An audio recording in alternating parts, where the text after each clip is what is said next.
What do women bring to the table? I think this statement is going to trigger a lot of women. If we look at it from another angle, it means, do women take accountability? Women these days expect everything from their boyfriends or partners or husbands. I kid you not. They have to be 6 feet tall, make 6 figures. They have to look like a supermodel like Henry Cavill. I mean, I don't mind my man looking like Superman. Let's get clear on that. But do these women even work on meeting these standards themselves? Are these women working on self-improvement? Are they healing their wounds? Are they going to the gym, trying to look like Henry Cavill? So a lot of women ask a lot from their partner. There's only 10% of men on dating apps that are seen as attractive to women. And this says a lot. And it has a lot to do to social media and Instagram and what we expect from our boyfriends or our partners. We all want to look like this Instagram cute couple with abs and, I don't know, a jawline that can like cut through diamonds. Oh, sorry, I just flashed my jawline. Sorry, didn't mean to trigger you. But to get back to my point, very few women are actually putting in the work, but asking a lot from men. So yeah, what do women bring to the table? What do you, as a woman, bring to the table for your partner? And I have the feeling that men work way more on themselves. Men more often have a growth mindset. Men take on the challenges of healing themselves, oftentimes because maybe they don't have a lot of friends that they can talk to. But I think it's more common that men work on themselves, whether physically, financially, or mentally, than women do. And I've addressed this in a video earlier that I think a lot of women don't heal themselves because they have friend groups that they rely upon. And these friend groups are the replacement for therapy, but they don't realize that many of these women are actually unhealed and toxic. So they create this echo chamber and they put it under the guise of talking about it with my friends and working through it with my friends. But truthfully, you're talking to people who have no knowledge about healing and they cannot give you the reflection that you need. So this doesn't count as working on yourself or healing yourself. Talking to friends does not count. Going to the gym counts. Going to see a therapist counts. Reading educational books counts. Listening to informative podcasts counts. Things that challenge you. Because if you get triggered by a video or by a podcast or by something someone says, it says there's something that you need to heal and need to look into. So that is an invitation for your own healing. So let yourself get triggered because you will never know where your wounds are if you don't let yourself get triggered. But in order to do that, you have to be brave and explore. Venture out there. Get out of that bubble that you're in, out of the same TikTok dark, deep hole of nonsense. Does that make sense? And don't go to your friend's bubble. I mean, that's not helpful at all. Broaden your horizon, broaden your perspective. See which things you feel that challenge you. Find those challenges and work through it and heal, grow. Only then, when you dare to go through the pain of growth, the pain of self-reflection, and the pain of healing your wounds, that is when you can raise your standards and really look at those 10% of men. Because those 6 figures, 6-pack, 6 feet tall, 6-inch, sometimes as well, I don't blame those girls that want that, but okay, off topic. Those men have put in the work, and this is why they're 10% of the men. Because not all men work on themselves. And some of the aspects of the things that women go for in men cannot change. Like not every man can just like grow to 6 feet tall. So that is not really a fair selection point. However, I feel that many more men in those 90% are doing much more work on themselves and are much more open to growth than the women that just target those 10% of men. So this is an invitation to all of you ladies that want a high value, high status 10% partner. Work on yourself because these men, especially those men, and a lot of men in the 90% range as well, which I find ridiculous because they are still fantastic men. Those men ask, what do women bring to the table? And it's a very fair question. Because honestly, what have you done in the past couple of months to grow? Are you still going to the gym? Are you still following that yoga class? Are you still reading that pile of books that's in a corner of your room, now used as a bedside table? I'm talking about books that challenge you, that make you grow, that make you see yourself and the world from a different perspective. This is growth. Growth is not fun. Growth is something that you do for yourself and thereby eventually for others. In order to be deserving of a high value, high standard partner, a real, healthy, stable, strong partner that you can be proud of, you have to grow as well. You have to make them proud. You have to bring something to the table. You cannot be just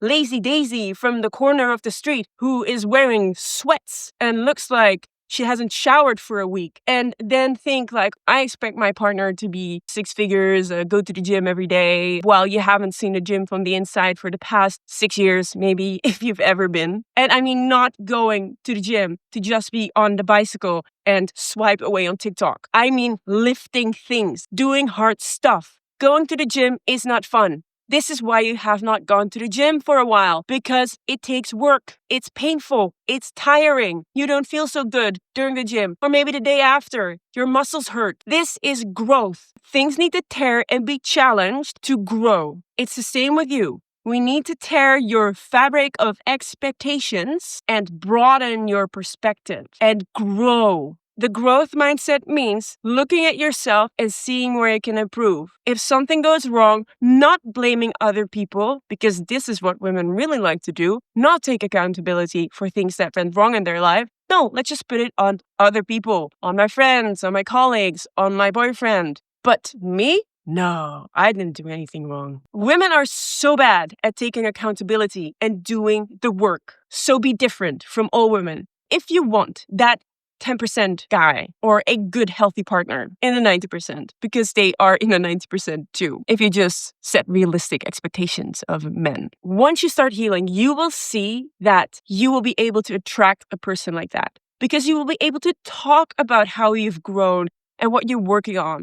And there's nothing more attractive than talking about something that you've worked through, that you've learned from, that you've grown from. This shows that you are a person in flux, meaning you're always moving. You're never stationary. You're never in one form. You look at yourself and you challenge yourself. You reflect back to yourself what you need to work on and make it a sport. It's very enjoyable. At some point, it becomes kind of like a game for yourself. Like, hey, what's something else that I can improve about myself? I actually enjoy when a challenge arises. I'm like, oh, good. This is another moment that I can look at myself and heal. And I know this is not for everyone, because it's kind of like, it feels like I enjoy the pain. I enjoy the discomfort, because I know at the end of discomfort is relief, is happiness, is pride, is being more confident about who you are. So I know that it is challenging to work on yourself and heal yourself. Think of yourself. What do I bring to the table for the guys that I'm dating with? What am I bringing to the table for my partner? What am I bringing to the table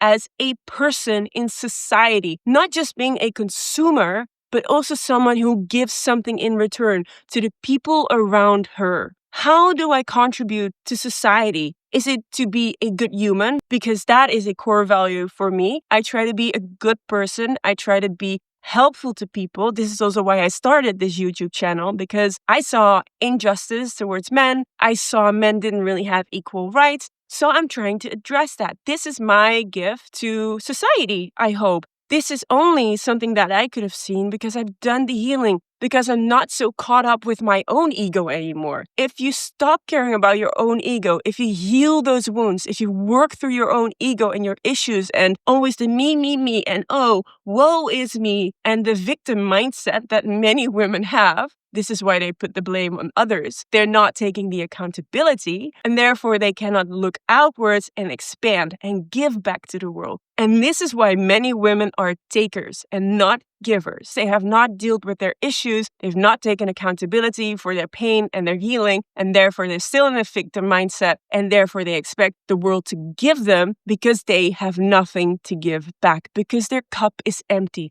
So don't be a woman like that. Look at yourself, focus on this healing. Really think, what do I bring to the table to my partner? Or how can I improve what I bring to the table for my partner or for the men that I want to date?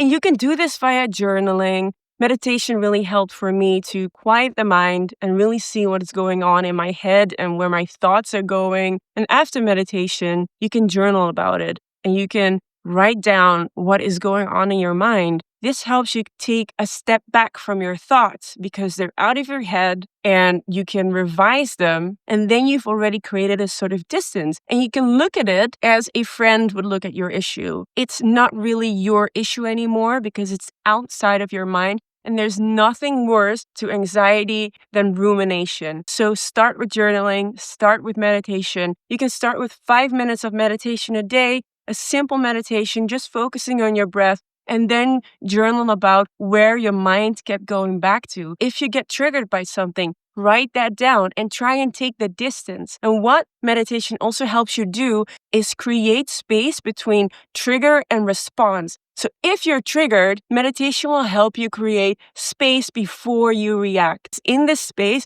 you see your reaction. And because you've not reacted, you can actually almost see it from a bird's eye view and say like, oh, this is not how I want to react. So you can just swipe away this reaction and select a different reaction. And it's magical when you start doing that. And it's very helpful for your healing. If you're ready to go deeper with healing, I would suggest getting a coach or a therapist to really talk through the issues that you have uncovered via meditation and journaling. Then you don't go in blind into your therapy sessions because you already know what you need to work on. A combination of meditation, journaling, and then therapy or a coach is very, very potent. This is what I've done and it has healed me. It has helped me so much and I still apply it every day. Thank you so much for watching. I hope that this video was helpful and that you picked up some advice and tips on how you can take accountability for your own healing and why it is not all on the man to take accountability. And I hope that you now understand what men mean by